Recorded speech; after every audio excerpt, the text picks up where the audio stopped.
오늘 하나님 말씀 같이 보겠습니다. 오늘 하나님 말씀은요, 마태복음 10장 5절에서 6절 말씀입니다.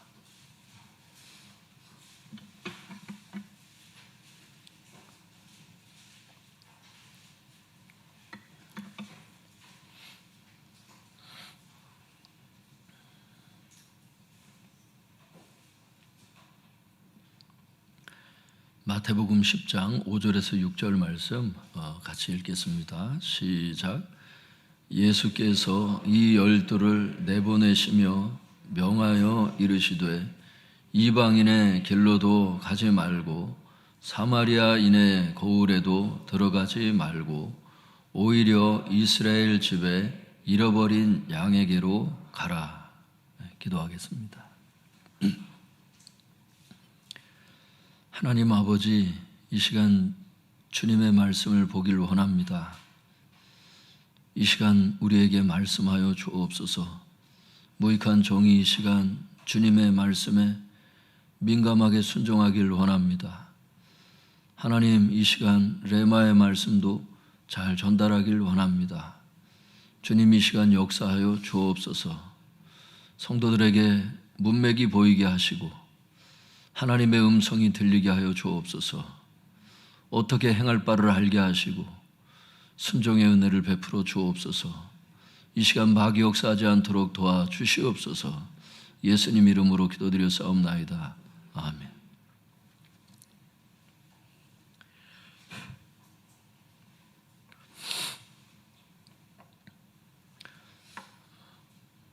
제목을 한번 따라해 주시면 감사하겠습니다. 추수할 일꾼들의 사역 지침. 붙여서 한번 해보겠습니다. 추수할 일꾼들의 사역 지침.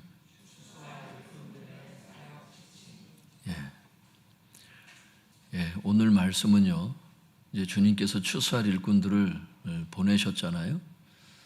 12 사도들을 이제 보내시면서 그들에게 어떻게 사역해야 하는지 그 사역 지침을 이제 말씀을 해 주시는 거예요. 오늘 추수할 일꾼들의 사역 지침 첫 번 말씀을 드리고요. 그 다음에 다음 시간에 사역 지침 두 번째 이렇게 말씀을 드리면 되겠습니다. 그래서 여러분 노트가 있는 분들은 추수할 일꾼들의 사역 지침 옆에다가 1번이라고 이렇게 쓰세요. 그러면 다음에 이제 2번 쓰시면 되니까.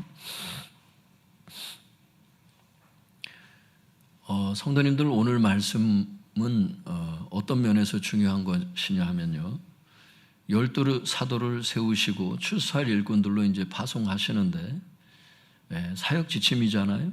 그 주님께서 이 시대에 추수할 일꾼들로 이제 교회를 세우셨잖아요. 그 교회가 이 사역 지침이 다르질 않아요. 그러니까 특별한 상황 속에서 사도들에게 명하신 지금 적용이 안 되는 말씀들도 물론 있어요. 있는데 그 근본 정신은 그대로 따라야 할 지침이 된다는 면에서 오늘 말씀이 중요한 것입니다.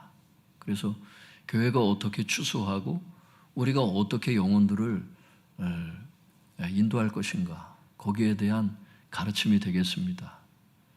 우리 마태복음 10장 5절 6절 같이 읽어보겠습니다. 시작. 예수께서 이 12를 내보내시며 명하여 이르시되 이방인의 길로도 가지 말고 사마리아인의 거울에도 들어가지 말고 오히려 이스라엘 집에 잃어버린 양에게로 가라. 5절과 6절에 보면요, 성도님들, 예수님께서 12 사도를 파송하세요. 파송하시면서 첫 번째 사역 지침을 주십니다. 한번 따라해 볼까요? 첫 번째 사역 지침. 첫 번째 사역 지침을 주시는데 그것은 어떤 지침이었느냐 하면 이방인의 길로도 가지 말고 사마리아인의 거울에도 들어가지 말고 이스라엘 집에 잃어버린 양에게로 가라, 이렇게 말씀하세요. 이스라엘 집에 잃어버린 양이 예레미야 50장 6절에 나오죠.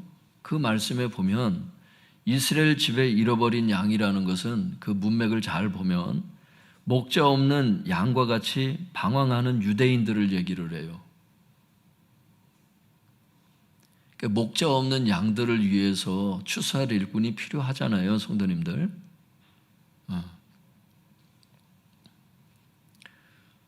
그래서 주님께서 뭐라 그러시는 거냐 하면 이게 이방인과 사마리아인을 전도하지 말고 유대인을 전도해라, 그 뜻이에요.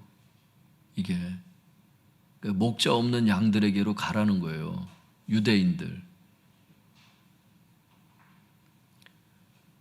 하지만 주님께서는 부활하신 다음에 유대인만 전도해라 이렇게 말씀 안 하시요. 그렇게 말씀 안 하시죠. 마가복음 16장 15절에 보면 만민에게 복음을 전파하라 이렇게 말씀하세요. 이걸 부활하신 이후에는 이 명령을 하세요. 그런데 그 전에는 유대인들을 전도해라 이렇게 말씀하세요. 그러므로 본문에 나오는 이스라엘 집에 잃어버린 양에게로 가라, 이 말씀은 당시 그 사도들에게만 해당되었던 한시적인 지침이었다는 것을 알 수가 있어요. 그러면 주님은 왜 한시적인 지침을 주셨을까? 여기에 대해서 우리가 궁금증을 가져야 되는 거예요. 그 이유는 이사야 49장 6절과 로마서 1장 16절에도 그게 나와 있어요. 하나님의 구원 계획은 뭐냐? 하나님의 전도 계획은 뭐냐? 먼저는 유대인 전도입니다. 그 다음에 두 번째는 이방인을 전도하라 그랬어요. 이게 구약에도 나오고 신약에도 나오고 그래요. 이게 하나님의 원래 구원 계획이 그러셨어요.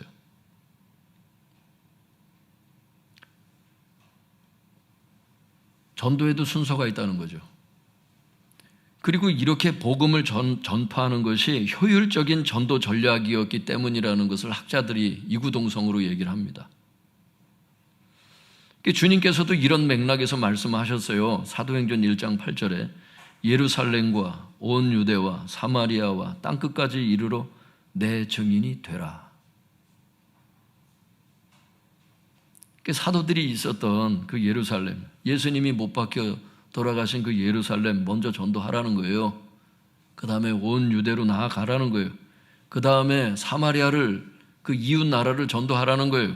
그 다음에 땅끝까지, 먼 나라까지 나아가라는 거예요. 나에게서 가까운 데부터 전도하기 시작하라는 거예요.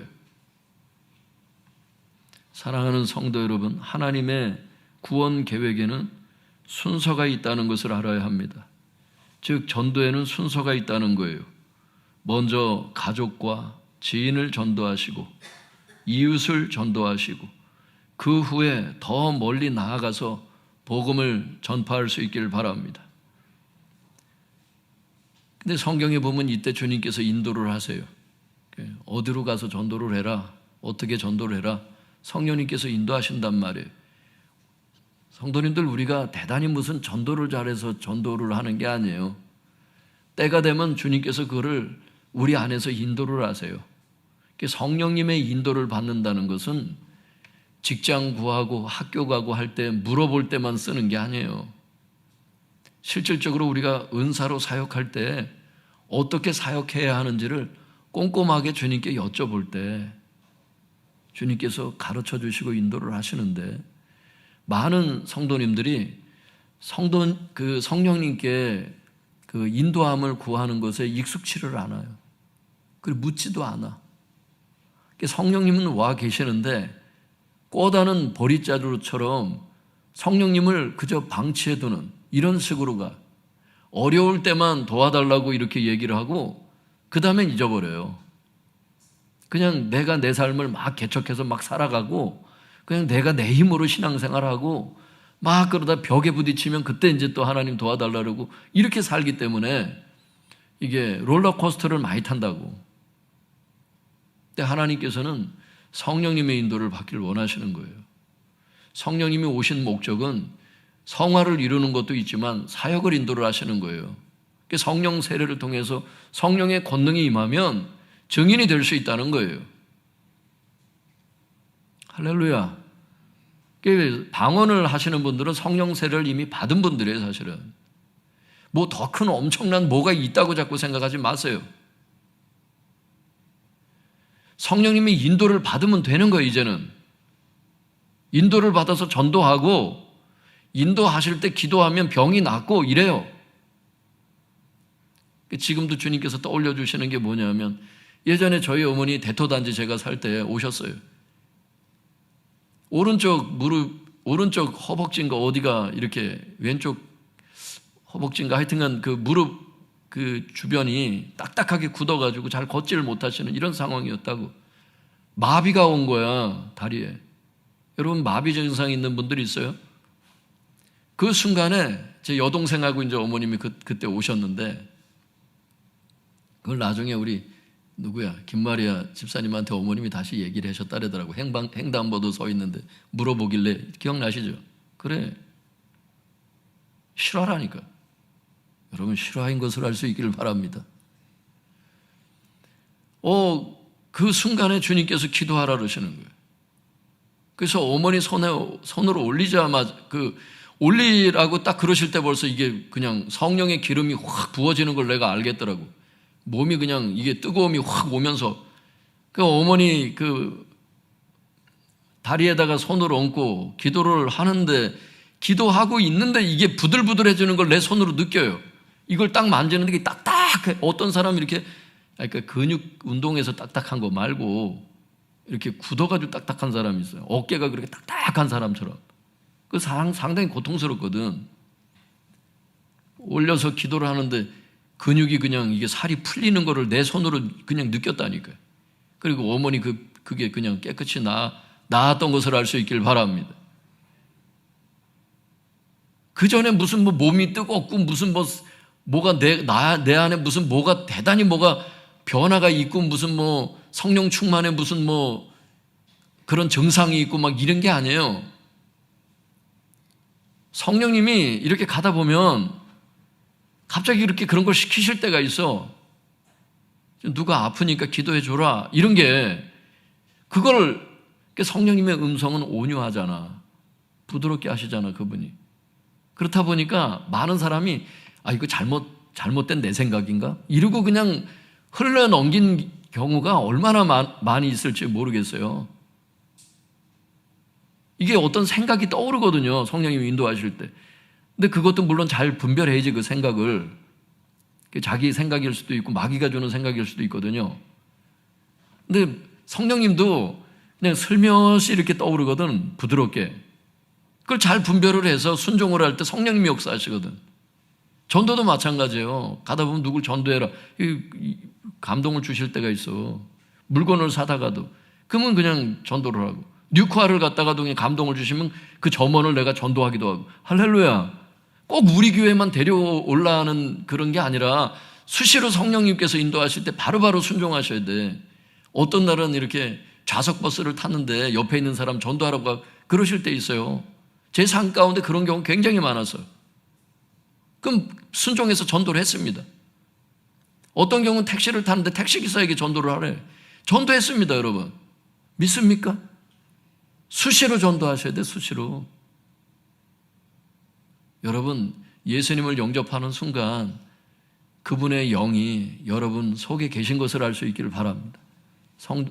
성경에 말씀하시잖아요. 그 성령님은 지금도 살아계셔서 하나님이세요. 성령 하나님, 우리를 인도하십니다.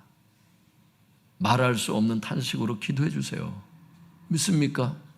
혼자가 아니라는 거예요. 혼자 사역하려고, 혼자 세상 살아남으려고 발버둥 치지 마세요. 목자가 없는 분들처럼 살지 마세요. 목자가 계십니다. 인생을 어떻게 살아가야 될지 걱정하지 마세요. 노후 준비도 걱정하지 마세요. 그건 다 이방인들이 구하는 생각들입니다. 벽에 부딪혔을 때도 하나님 앞에 성령님께 도움을 구할 수 있기를 바랍니다. 인도하시는 거예요. 안 될 것 같은데도 됩니다. 성령님이 도와주시면 안 될 것 같은 게 되는 게 굉장히 많아요.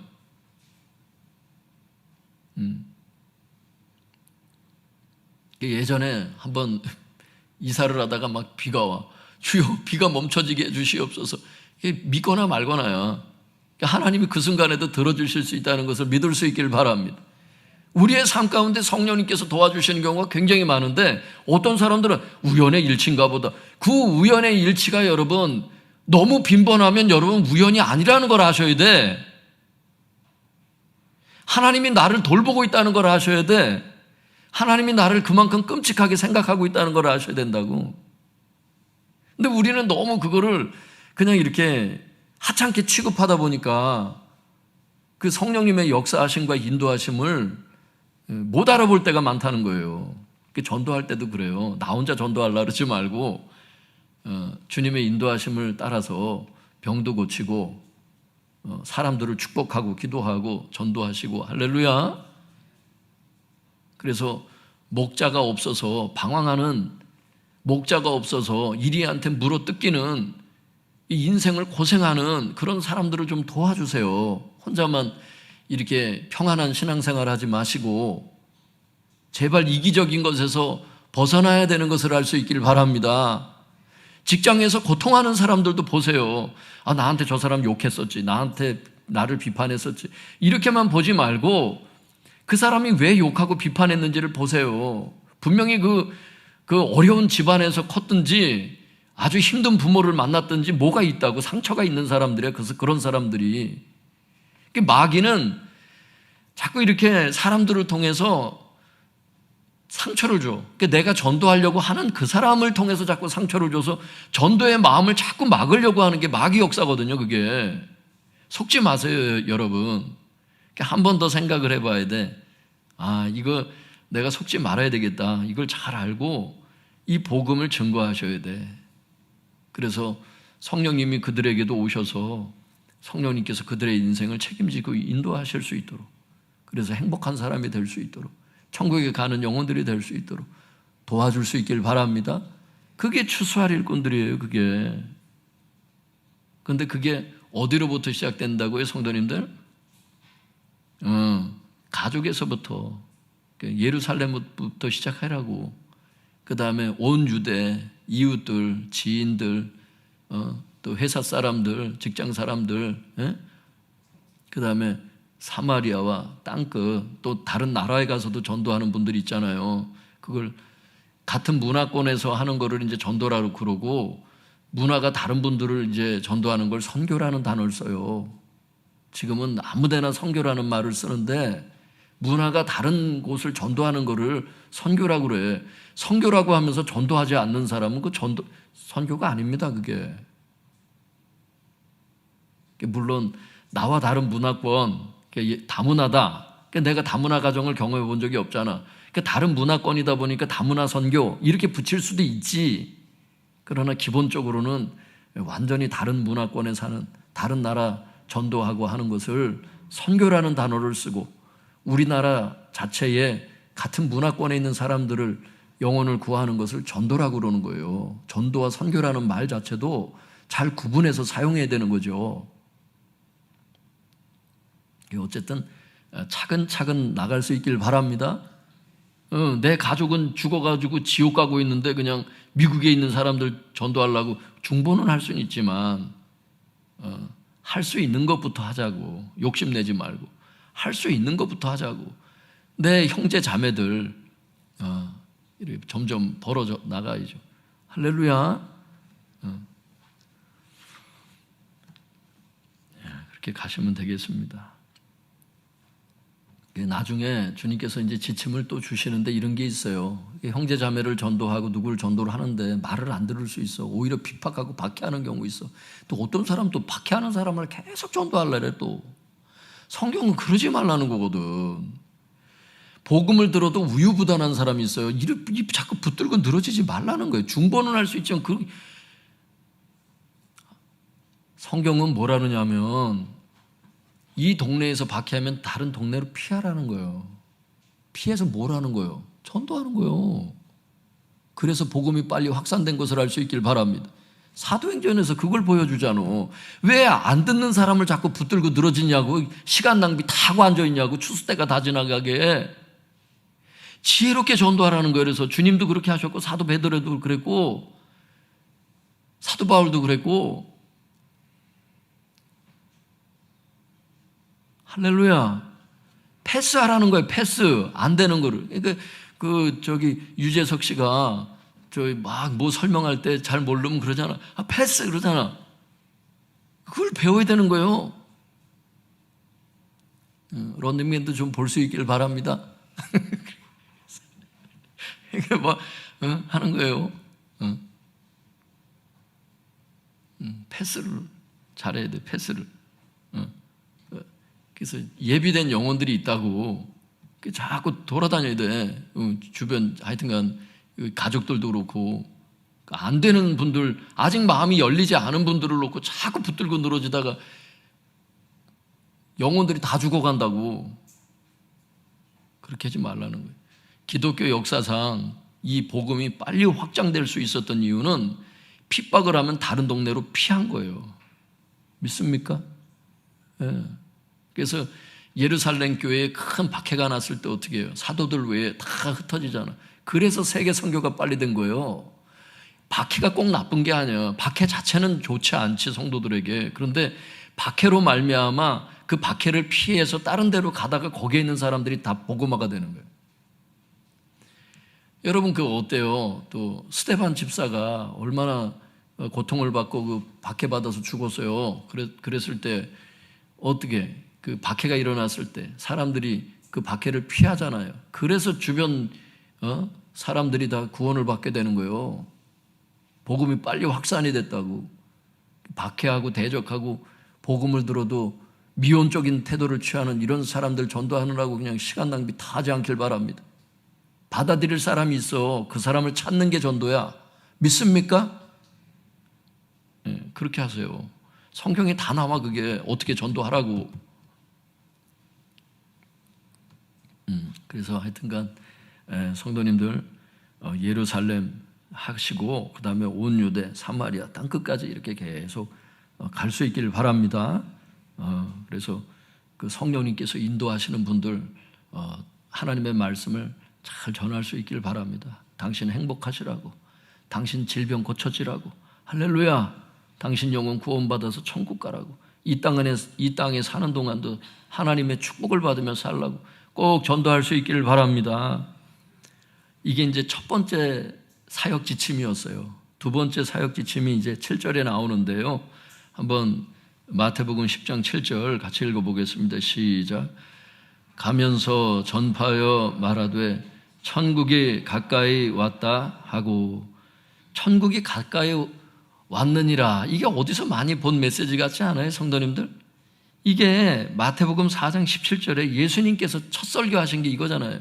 회개하라, 천국이 가까웠느니라. 이걸 예수님의 그 메시지로, 전도 메시지라고. 근데 지금 제자들을 파송하면서 추수할 일꾼들을 파송하시면서 주님 뭐라 그러시는 거예요? 나하고 똑같은 메시지 전하라는 거예요, 주님께서. 이게 두 번째 사역 지침이에요. 어떤 내용을 전도 메시지로 삼을 것인가? 이게 두 번째 사역 지침이라고. 하지만 오순절 이후 제자들은 어떤 메시지를 전했어요? 예수님은 주인 되시고 예수님은 메시아가 되신다. 이거를 사도행전 2장 36절에서 선포했지요. 그러면 목사님, 회개하라 천국이 가까이 왔느니라, 이거는 회개를 촉구하는 전도 메시지인데 오순절 이후의 제자들의 전도 메시지는 예수님이 주인 되시고 예수님이 메시아 되신다, 이 선포는 다른 거 아닙니까? 이렇게 말을 할 수 있다고 성경을 좀 연구했다고 하는 사람은 그게 아니라는 거예요. 표면상으로는 서로 다른 메시지 같지만 의미 면에서는 동일한 메시지라고 볼 수가 있습니다. 왜냐하면 보세요, 잘 들어보세요. 회개해야 천국을 갈 수 있듯이 회개해야 삶의 주인이 바뀌잖아요. 회개해야 예수님 영접하잖아요. 그래야 천국 갈 수 있잖아요. 그래서 동일한 메시지라니까. 이런 맥락에서 죄의 기준이 무엇인지를 알고 메시지를 전하는 것은 회개의 필수 요소라고 볼 수 있는 거예요. 메시지를 전하는데 회개하라 천국이 가까웠느니라. 회개하여 예수님을 왕과 구주로 영접하시라고 이렇게 얘기를 하면, 회개한다는 게 뭡니까? 죄가 있습니다. 죄는 뭐 어떤 게 있습니다. 하나님이 죄의 기준으로 보시는 게 어떤 게 있으면 설명을 해줘야 될 거 아니야. 죄의 기준이 뭡니까, 여러분?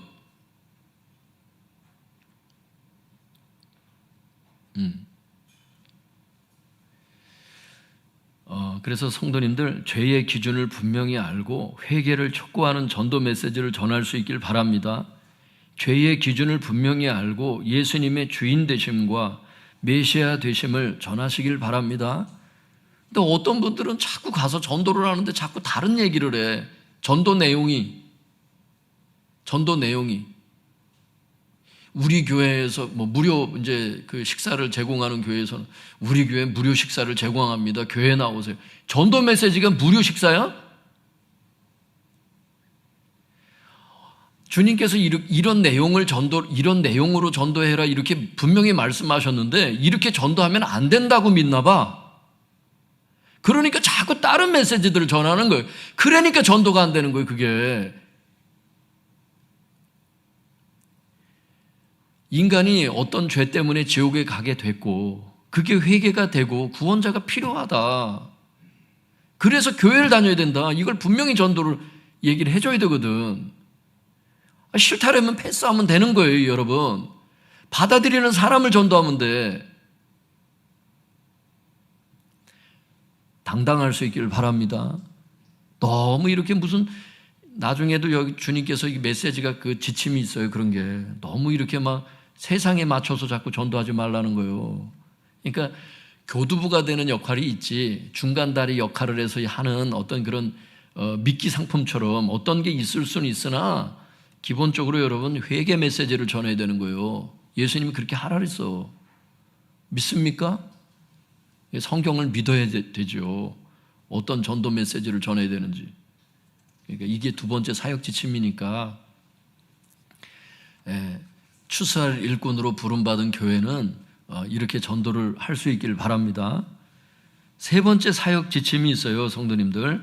우리 연관이 있기 때문에 7절하고 8절을 같이 붙여서 읽어보겠습니다. 시작. 가면서 전파하여 말하되 천국이 가까이 왔다 하고 병든 자를 고치며 죽은 자를 살리며 나병 환자를 깨끗하게 하며 귀신을 쫓아내되 너희가 거저 받았으니 거저 주라. 거저 받았으니 거저 주라가 이 두 가지가 다 연관이 돼 있거든요. 7절 8절이. 그래서 같이 읽은 거예요. 그런데 이제 세 번째 사역 지침을 설명해야죠. 8절에 세 번째 사역 지침을 주님께서 말씀해 주셨습니다. 그것은 치유 사역을 하라는 거예요. 그게 뭐예요? 병든 자를 고치고 죽은 자를 살리고 나병 환자를 깨끗하게 하고 귀신을 쫓아내라는 거예요. 그런데 한 가지가 추가가 돼요. 너희가 거저 받았으니 거저 줘야 돼. 이 거저라고 하는 단어가 뭘까요? 이 두 가지 뜻이 있어요, 성도님들. 한번 따라해 볼까요? 무료, 선물. 무료라는 뜻이 있고 선물이라는 뜻이에요. 그러니까 치유의 권능을 예전에 봤지만 제자들에게 예수님께서 돈 받고 팔으셨어요? 어떻게 주셨어? 그냥 선물로 주셨죠. 무료로 주셨죠. 거저 받았으니까, 은사를 거저 받았으니까 거저 나눠주라는 겁니다. 돈 받고 팔지 말라는 거예요. 그러니까 가가지고 치유를 기도를 했는데 병이 나와서 돈을 받는 사람들이 있습니다, 여러분. 그런 기도원들이 있더라고. 그거 다 잘못된 겁니다. 그거 대단히 잘못된 겁니다. 교회에서 안수 사역할 때 병 낫는 분들이 있어요. 그렇다고 우리 교회가 지금까지 돈을 걷었습니까? 주님께서 그렇게 하지 말랐기 때문에 그렇게 하지 않는 겁니다. 전도 사역의 은사도 마찬가지고 이게 이제 가르치는 사역과 치유 사역이 핵심 사역이라고 말씀드렸잖아요. 그 가운데 이제 가르치는 사역 가운데 전도 사역도 같이 포함되어 있다고 말씀드렸지 않습니까? 가르치는 사역이 온 분들도 마찬가지예요. 잘 가르치는 분들이 책을 내면서 그걸 돈을 받아. 물론 이제 책을 만들었으니까 기본 비용이 들어가겠죠. 그걸 안 받을 수는 없겠지만 과도하게 돈을 받아서 많은 이윤을 남기려고 하는 그 상업적인 생각으로 이 복음을 대하는 것은 여러분 대단히 잘못된 것을 알 수 있기를 바랍니다. 잘 생각을 해봐야 돼. 은사를 가지고 돈벌이를 하지 말란 뜻이거든, 주님이. 사역을 가지고 돈 욕심으로 돈 버는 그 수단으로 생각하지 말라는 거거든요, 사역과 은사를. 그러니까 온 교회 성도들은 이거를 분명히 아셔야 돼. 돈 받으면 안 돼. 여러분들이 사역을 하는데 대단한 기적이 일어나도 그건 돈 받으면 안 돼. 어떤 분이 예전에 유방암에 이제 걸린 거예요. 그래가지고 이제 죽게 됐어요. 그래가지고 기도를 하는데 이제 나은 거야. 그러니까 어떤 기도원을 가서 기도를 했나 봐. 그러니까 진짜 났어요. 났는데 그 기도원 원장이 와서 어느 날 그러더래. 우리 기도원에서 기도하다가 났으니까 헌금을 하라고. 제가 그래서 그랬어요. 그 얘기를 하길래 잘못된 것이라 그랬어요. 왜요? 성경에 나와 있으니까. 자기가 고쳤냐고 그게. 자기가 자기 육체라 할지라도 자기 자신도 고칠 수 있냐고. 하나님의 손길인데 그걸 왜 거기다가 돈을 내냐고. 이런 건 있죠. 하나님 제 병을 고쳐주셔서 감사해요. 감사한 마음이 들어서 하나님께 감사헌금을 드리는 건 괜찮아. 자기가 자발적으로 드리는 것은. 근데 그걸 누가 강요를 하냐고. 주님이 그런 짓 하지 말라는 겁니다. 은사와 사역을 돈벌이 수단으로 사용하지 말아라. 왜냐? 나중에 보면요, 주님께서 다 돌보신다는 말을 하셔요. 네가 그렇게 안 해도 내가 다 먹여 살릴게. 그 말씀을 하셔. 그 다음에 나오거든요. 10절에 일꾼이 자기 먹을 것을 받는 것이 마땅하다고 이렇게 말씀하시거든.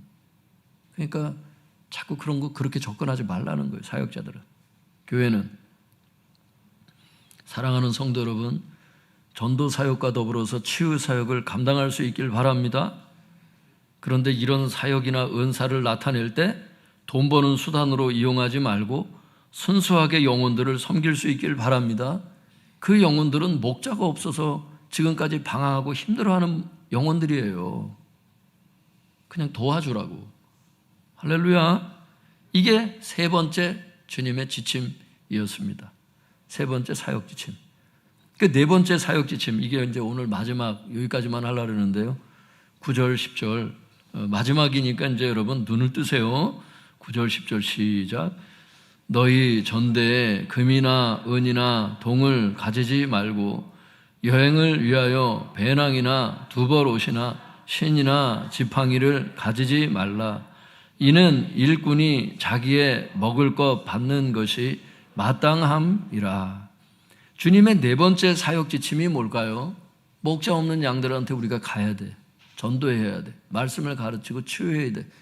그 네 번째 사역 지침 주님께서 꼽으신 게 뭐냐면 금이나 은이나 동을 가지지 말고, 그러니까 돈을 준비하지 말라는 거예요. 그때 당시 이게 돈이니까 돈을 준비하지 말래. 또 뭐라 그러세요? 전도 여행을 위해서 배낭이나 가방이나 두벌옷이나 신발이나 지팡이 이런 걸 과도히 준비하지 말라는 거예요. 이게 나쁜 겁니까? 삶에 필요한 것들이지. 그런데 전도 여행은 지금 어떤 거예요? 너무나도 긴박한 거예요. 영혼들이 다 죽어가고 빨리 전도를 해야 돼. 몸이 가벼워야 전도 여행할 때 옮겨 다니기가 수월하거든요. 주님께서는 뭘 보신 거예요? 최소한의 것 외에는 준비하지 말라는 거예요. 그 이유가 10절 끝에 나와요. 이는 일꾼이 자기의 먹을 것을 받는 것이 마땅하기 때문이다. 뭐예요? 일꾼을 보내신 하나님께서 친히 일꾼들의 필요를 채우시겠다는 말씀이에요, 이게. 이 말씀을 연구해 보면. 추수할 일꾼을 누가 보내세요? 추수하는 주인에게 청하여 일꾼을 보내어 주소서 하라. 그래, 그 추수하는 주인이 추수할 일꾼들을 보내셔요. 그 보내신 그분이 책임지겠다는 거예요. 그러니까 니네가 그 은사나 사역을 가지고 돈벌이를 하려고 노력 안 해도 된다는 겁니다. 전도 여행이 지금 급박한 상황에서 빨리 돌아야 되는 거야. 그래야 빨리 이제 세계 선교로 나가니까 이 예루살렘과 온 유대를 교두보로 삼으실라 는 거 아니야, 주님이. 그러니까 여기부터 빨리 전도하고 그 다음에 다른 나라 가야 되는데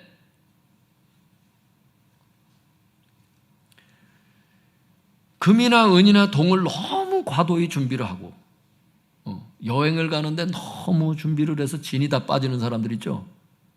너무 철저해서 배낭이나 옷 준비하고 신발 새로 사고 막 지팡이 준비하고 막 전도 여행 하려고 막 전 나대다가 추수 때가 다 지나가겠어. 그러니까 어떤 사람이 이런 사람이 있어요. 돈을 충분히 벌면 그때 사명을 감당하겠습니다. 이런 분들이 간혹 있더라고. 예를 들어서 이렇게 중직자 임명하거나 이렇게 직분을 이제 교회에서 지금까지 신앙생활을 하는 걸 보고 이제는 봉사할 때가 되었다 해서 중직자를 임명하거나 할 때 어떤 분들이 이런 분들이 있어요. 저는 아직 때가 안 됐다고. 조금 더 돈을 벌고 살만하면 그때 교회 봉사하겠습니다. 이런 사람이 있어. 여러분, 그럼 추수 때는 다 지나가는 것을 알 수 있기를 바랍니다. 그리고 그런 성도님들이 언제 하나님이 데려가실지도 몰라. 하나님의 때가 있어. 저는 제가 목회하면서 이런 걸 보게 돼요. 하나님께서 어떤 봉사를 하기를 원하셔서 하나님이 인도를 하셔. 그런데 난 그 봉사 안 하겠습니다. 하나님께서 그 사람을 패스해서 그 사람에게 그 봉사를 다시 시키기까지 그게 몇 년이 흐른 다음에 겨우 기회가 다시 돌아와. 봉사를 버리기는 쉬운데요, 다시 찾기가 그렇게 힘들어. 이거를 아는 게 지혜인데 돈을 벌지 말라는 게 아니에요. 주님께서 금이나 은이나 동이 필요합니다. 신발이 필요 없다는 게 아니에요. 근데 과도히 직장에 온 마음을 다 쏟는 사람이 있어. 직장을 주님께서 게으르게 하라고 그러세요. 성실하게 직장 생활하라고 성경이 나오잖아요.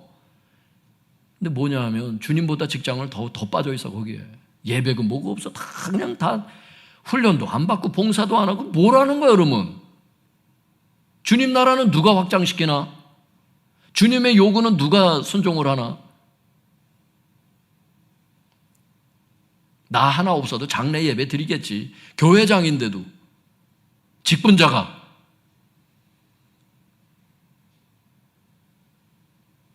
주님께서 들으라는 거예요, 지금. 내가 뭘 하는 사람인지를, 직분자가 뭐 하는 사람인지를. 누가 슬픔을 당해도 그냥 슬픔을 당했나 보다. 교회 청소한다 그러면 누군가 하겠지. 집사인데. 하나님은요, 은사대로 봉사해서 영혼들이 유익을 얻고 교회가 성장되기를, 목자 없는 양들이 들어와서 깨끗한 교회에서 생활하기를, 할렐루야, 원하신단 말이에요.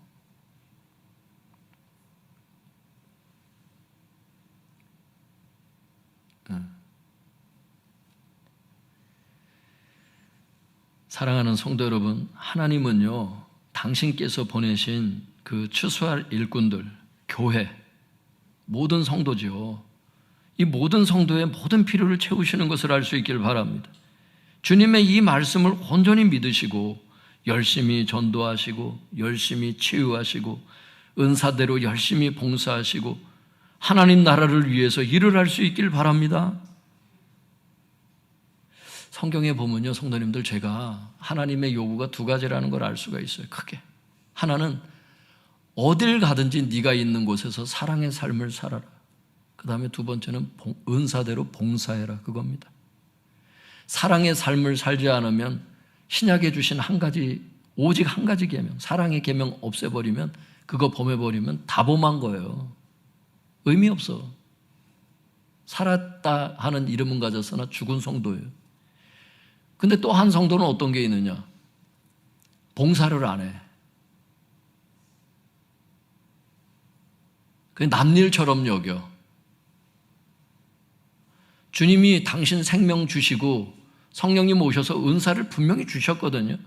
악기의 은사든 전도의 은사든 싱어의 은사든 청소의 은사든 식당에 그 음식 잘하는 것도 다 그 은사라는 게 달란트예요, 여러분. 은사라는 게 나에게 주신 재능이라고, 재능. 은사라는 걸 특별하게 보지 마세요. 어떤 사람은 친절해. 그래서 안내위원을 잘해. 인사도 잘하고. 어떤 그런 사람들은 주차 요원 같은 거 하면 잘하지. 주차 위원 같은 거. 알아서들 하는 거예요, 알아서들. 교회 필요가 뭔가 보고.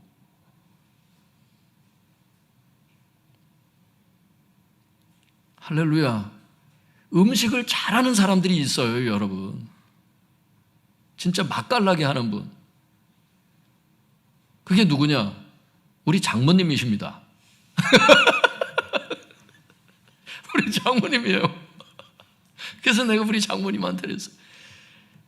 권사님이신데 어머니 그 교회는 행복하시다고.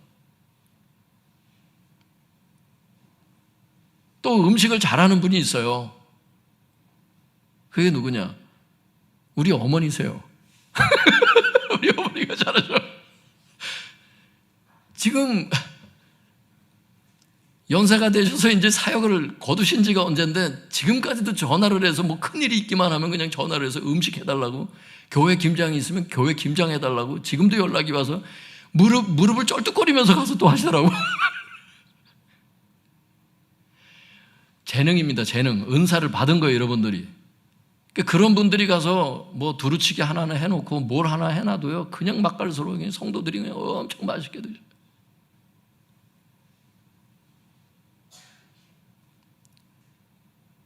우리 교회는 매주 식사를 안 하니까 뭐 마음이 있어도 그렇게 못 하시죠. 다른 분들 잘하셔도 그렇게 매주 할 수 있는 그런 상황은 아닌데 예를 든 거예요. 그러니까 그렇게 감당할 수 있는 그런 게 있을 때 여러분들이 또 회장님도 수고하시고 다들 애를 쓰시잖아요. 각 파트마다 다 애를 쓰시잖아. 그러니까 봉사하지 않는 분들은 나에게 어떤 재능을 주셨을까, 이걸 한번 주님께 여쭤보고 스스로를 보세요. 나는 어떤 걸 잘하는지. 그 잘하는 게 재능이, 그 은사야. 하나님이 그걸로 봉사란 뜻이야. 근데 계속 묵혀두면요, 그 나중에 하고 싶어도 못하는 때가 온다니까. 기회가 있을 때 해야 돼. 그래서 예전에, 지금은 이제 그렇게 이제 연습을 이제 해야 되니까 그렇게 못하지만, 예전에 뭐 찬양팀에 뭐 문제가 생기고 그래서 저희 아들들에게 이제 연락이 올 때가 있어요. 그러면 제가 그런 얘기를 해요. 할 수 있을 때 열심히 해라. 네가 찬양할 수 있을 때 열심히 해라. 하고 싶어도 못할 때가 온다. 여러분, 성경도 읽을 수 있을 때 읽어야 되잖아. 눈이 침침하면 못 읽잖아.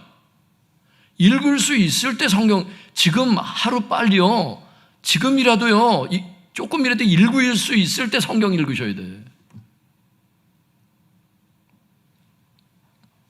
우리 장모님은 지난번에 이 필사 노트를 좀 사달라고 그러시더라고. 그래서 그게 한 10몇만 원짜리인가? 하여튼 그거를 원하시니까 보내드렸어. 필요하시다니까. 다 거기다 성경 다 쓰세요. 벌써 몇 번 쓰셨나? 하여튼 쓰시고 지금 새로 또 쓰셔. 열심히 봉사하시고 열심히 신앙생활할 수 있기를 바랍니다. 기도하겠습니다.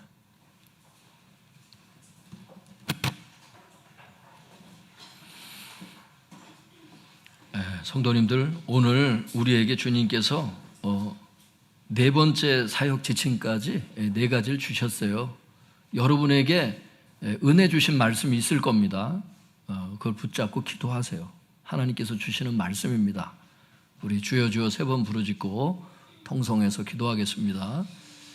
주여 주여